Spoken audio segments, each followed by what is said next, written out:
America. And welcome to your favorite talk show, Talking History. Today, we are going to be joined by our very special guest, the James Madison.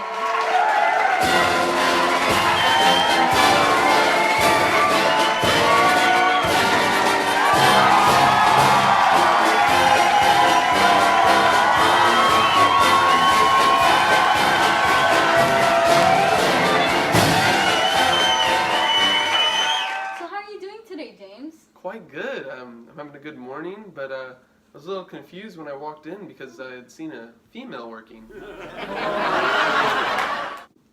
So, we saw you were in town on the daily pamphlets. What'd you do while you were here? Oh, well, in this lovely town, you know, there's the downtown saloon. I was able to drink with a few buddies. Oh, did you? Water, of course. What else did I do? I shot a few muskets at the range. Killed a few raccoons, went hunting. Yeah, no, it's a good little vacation to get out of the city. Yes. Yeah, okay, you know what, James, let's just get down to the T-tags.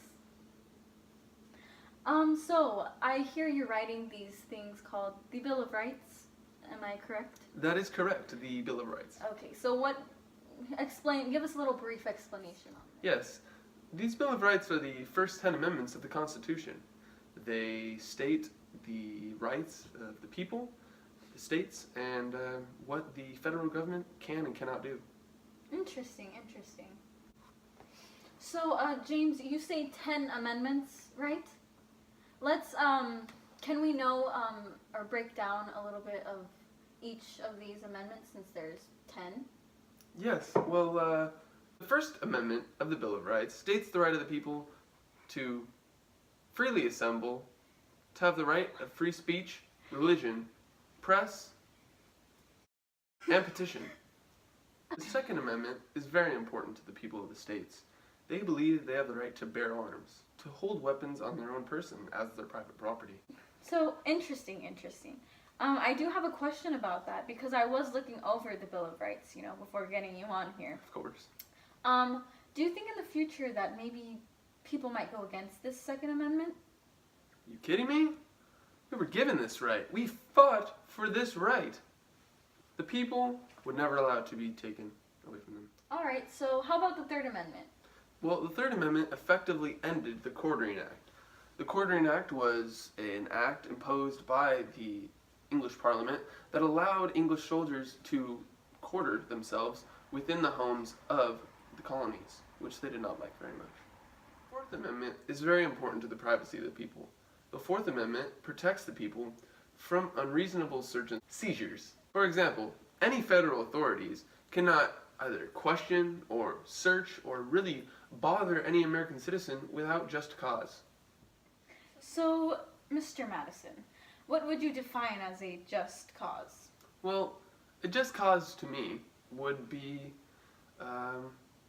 suspicion of illegal contraband within your home or private property. The Fifth Amendment has a lot more to do with our court system. Double jeopardy, self-incrimination, the right to a jury, due process, and eminent domain. Alright, I'm going to stop you right there, Mr. Madison, and we're going to cut to a few breaks after this.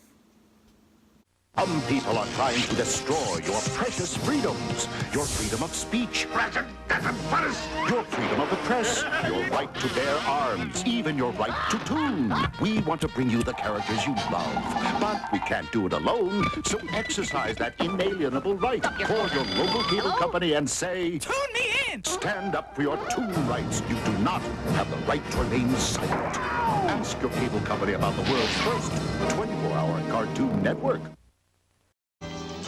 I'm just a bill, yes, I'm only a bill, and I got as far as Capitol Hill.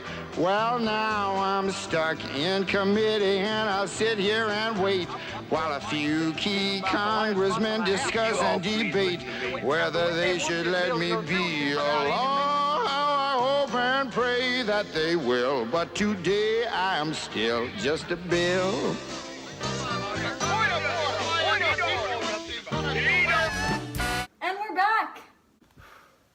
The Sixth Amendment also has a lot to do with the court system.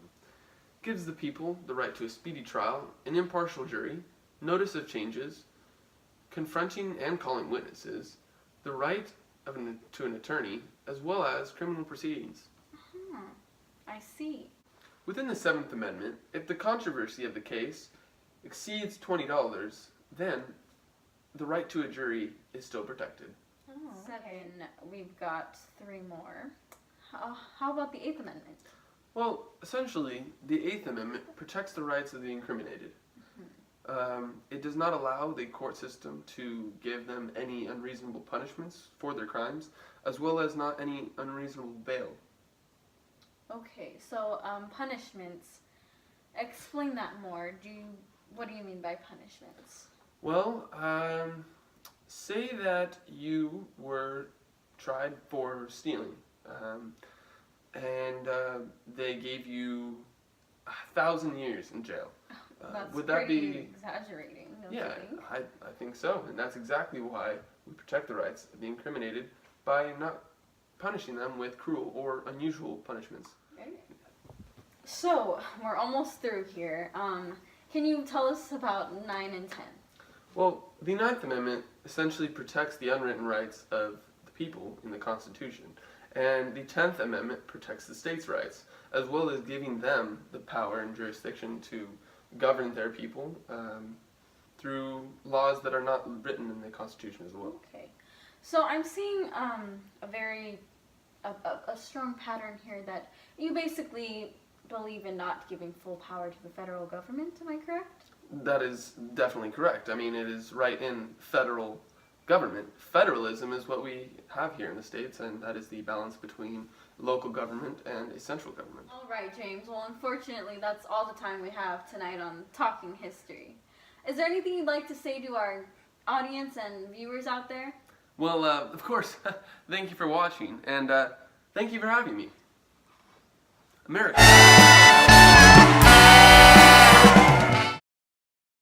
If men were angels, no governments would be necessary. But if governments are necessary, let us so form them to act upon the people in those limited manners, in those limited ways, in which the people will not lose their rights to unjust majorities. So how are you doing today, James?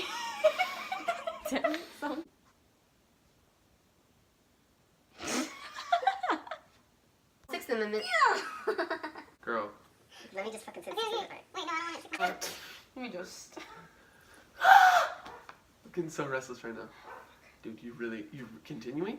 Yes, it's hot! Oh, it's because the heater's on. Yeah, because it's Sonia.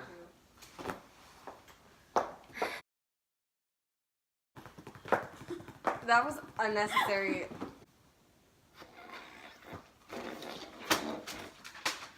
Stop!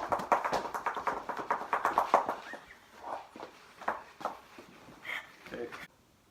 For example, any federal authorities cannot pull over or question an American. I don't even know what you're saying. I don't know the Bill of Rights, dude.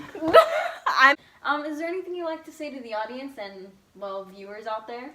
Well. Oh, brother, this guy stinks! America! Starring Julian Erbs and Sonia Moraga, edited by Sonia Moraga.